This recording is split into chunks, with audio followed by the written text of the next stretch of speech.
Hello friends, welcome to our channel. Today we will do real-time analysis of one more big data with the help of Python. The dataset we have chosen today is India Census 2011 dataset. This data is about the total population, demography, literacy, districts, states, workers, religion, education and age column. We have filtered the data for the practice purpose and for the learning purpose in this video. The data used here is of 2011 India census of each district. This data is available as a CSV file format which is downloaded from Kaggle. So we will analyze this data using the Pandas data frame. Here some random sets of questions and instructions are given for practice and learning purpose. And this is a part of big data analysis. In our previous videos, we have analyzed the weather data set, the cars data set, the police data set, the COVID-19 small data set and the London housing data set. All these videos you can check. The link is given in the description box below. So let's come to our question part. First of all, we will import the data. And to import the data, we will use the Pandas library. And this is the syntax to import the Pandas library. Import Pandas as PD. We will run it. The library has been installed. Now to import the data in Jupyter notebook, the syntax is pd.read_csv. As the file is in CSV file format, so we are writing CSV here. And here I will copy the path of our file. So this is my file. I will copy its path from here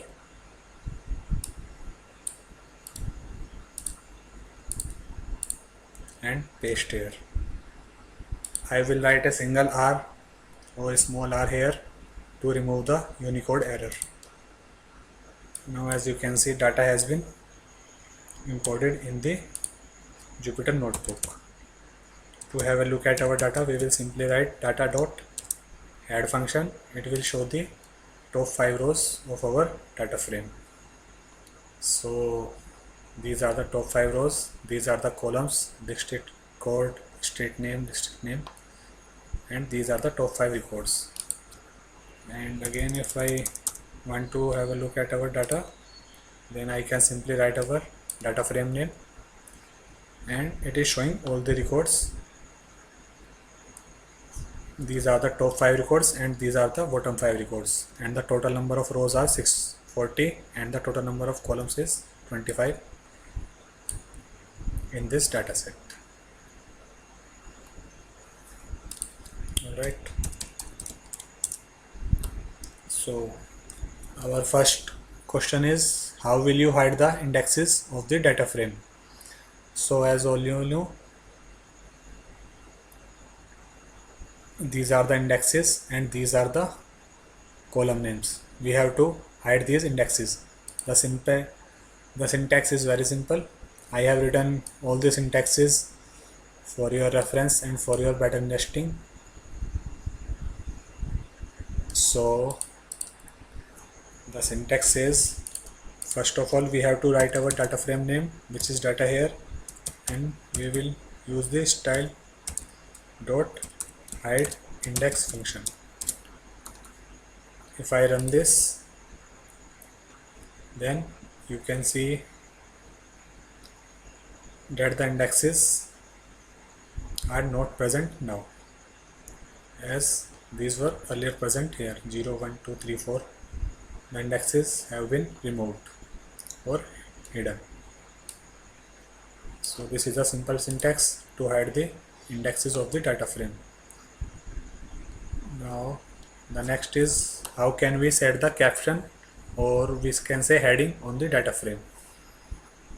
So first of all, we will have a look at our data frame. This is our data frame, and we have to put a heading or caption for this data frame. The syntax is our data frame name, and again we will use style dot set caption function, and in the bracket we will write the caption. Here we can write any caption as per the requirement. I am writing here India Census 2011 dataset. So if I run this, then you can see that there is a caption here present now. Earlier it is not present. This is the caption or heading you can put with the help of style dot set caption. Right. The next is show the records related with the districts New Delhi, Lucknow, Jaipur. You can check records for any district or for any value from the data frame. This is a part of filtering. The syntax is, first of all we will write our data frame name and the column name which we have to consider here. The column name which we have to consider is district name. So I will copy it and paste here. With this I can select the column of our data frame. If I run this, then you can see it shows the elements of the column. And then we will use the isIn function. IsIn function is used for filtering out the required results or records from the data frame. So we will pass our desired results in the list format. Here I will write New Delhi, then I will write Lucknow, and then I will write Jaipur.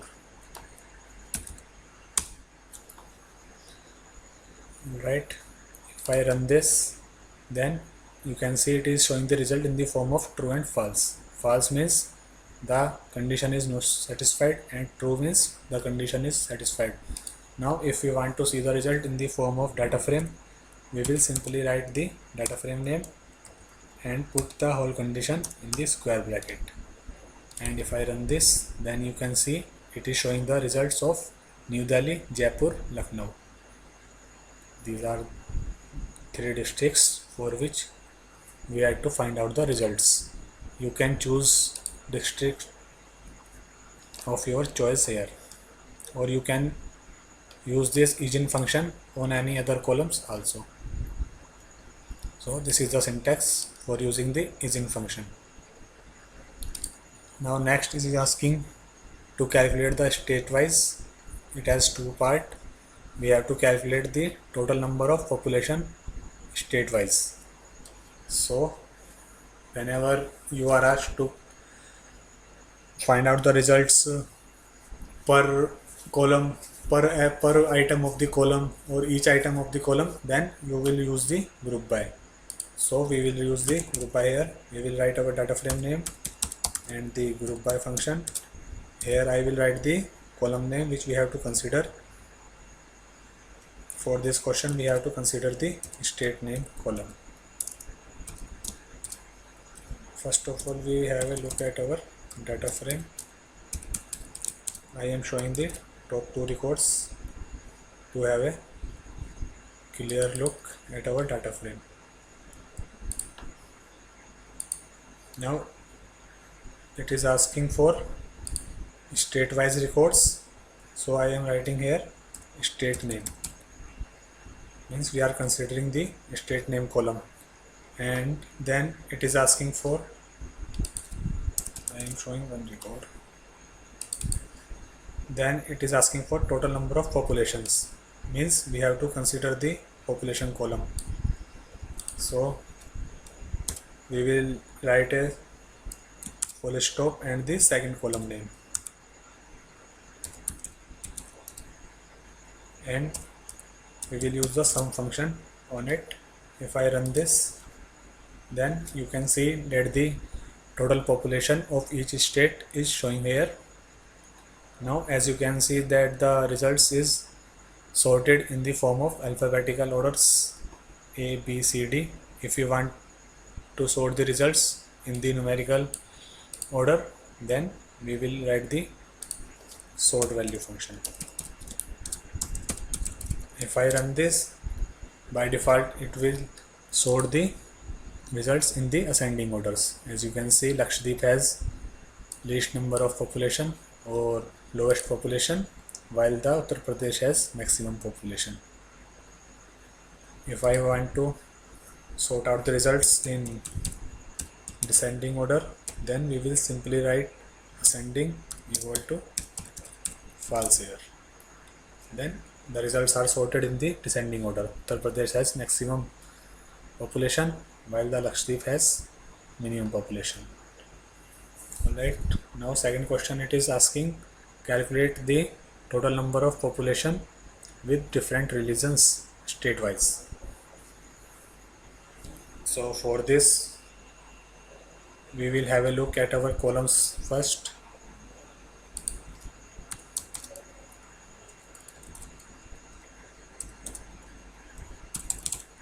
To see the columns from the data frame, we will simply write our data frame name dot columns. So these are the columns present in this data frame, and it is asking for different religions, and from here you can see that there are 6 religions present here: Hindus, Muslims, Christians, Sikhs, Buddhist and Jains. So we have to show the total number of population religion wise in each state. So for this, we will use the group by again on our state column, because we have to show the result state wise. Group by functions create the group of each unique elements of a column. So the each unique elements in this state name column is the states.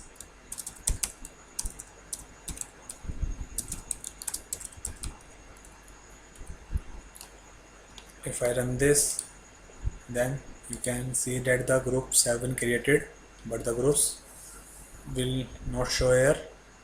We have to use some other function or other commands with this group.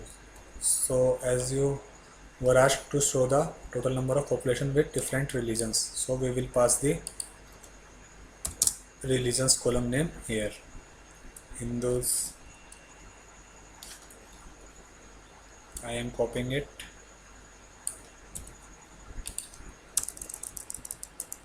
and paste here.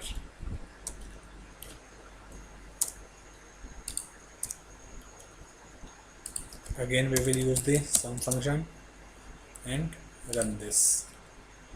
Now as you can see, the religions, the populations in each state is showing religion wise. Means the Assam has this number of Hindus and this number of Sikhs, while the Goa has this number of Muslims and this number of Jains, while the Kerala has this number of Christians and this number of Sikhs. So if you want to sort this result with respect to a particular column, then we will use the sort value function again, but here we have to write the column name which we have to consider for the sorting purpose.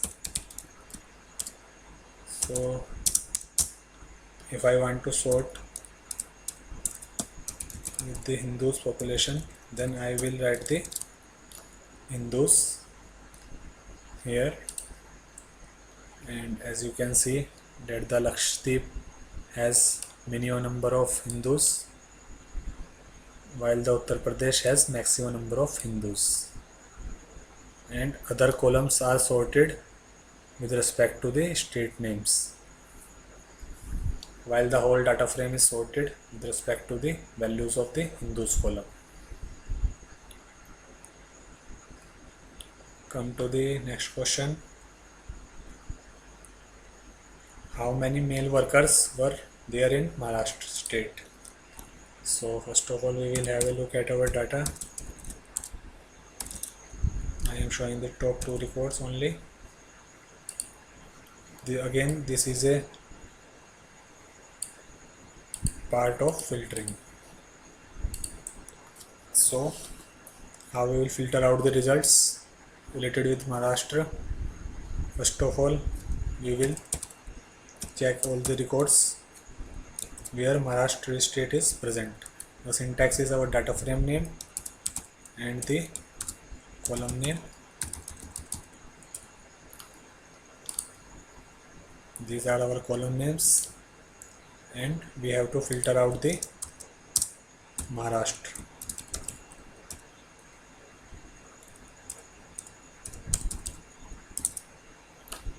So this is showing the result in the form of true and false. If we want to show the result in the form of data frame, we will simply write this there is something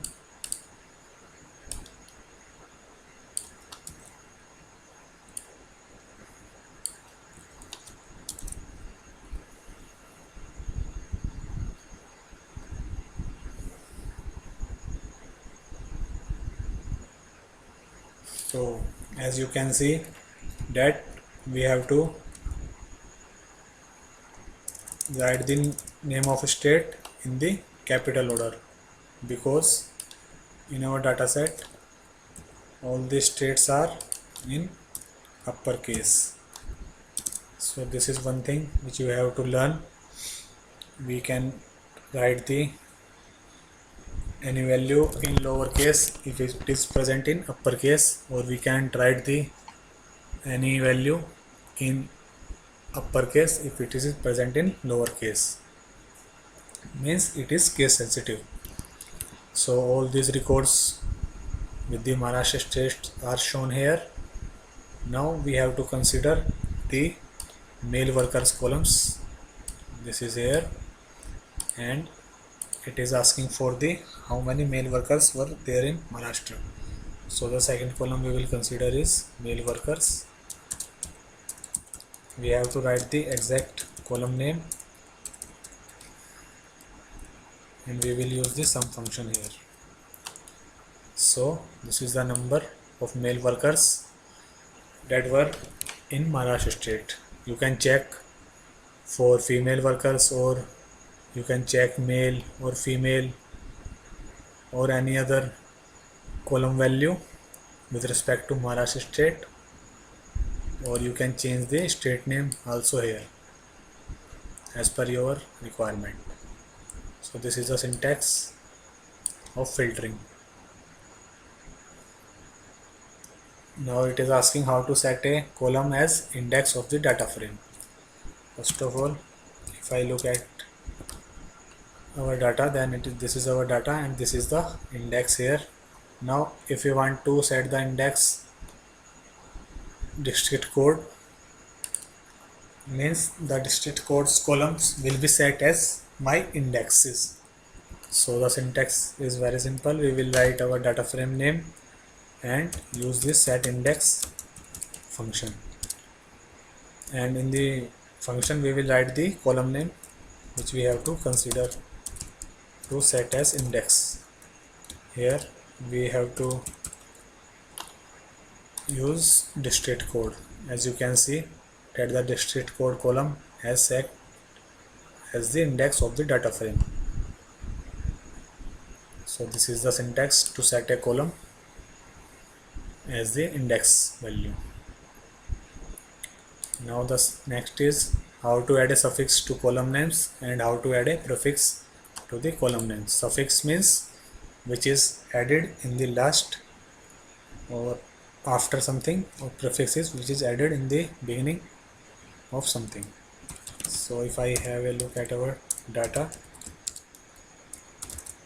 this is our data, and if I want to add the suffix, then we will simply write our data frame name dot add suffix function and the suffix which we have to add. So as you can see, now this is district code, this is state name, and if I write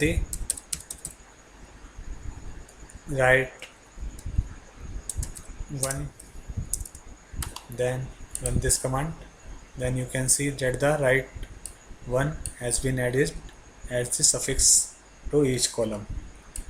Right one is present in each column. Similarly, if we want to add the prefix, then the syntax is our data frame name dot add prefix function. If I use left one and the underscore, if I run this, then you can see that the left one has been added as prefix in the each column name, as you can check. So these are the syntaxes to add prefix and suffix in the name of each column. To make these changes permanent, we have to pass the value with the data frame. So if I run the data frame here again, then you can see that the changes are made permanently. So that's all, friends. The purpose of this video is to learn the syntaxes or commands for the analysis purpose.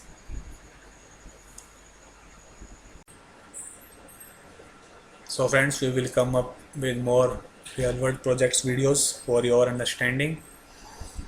Please subscribe our channel for such related videos. Thank you.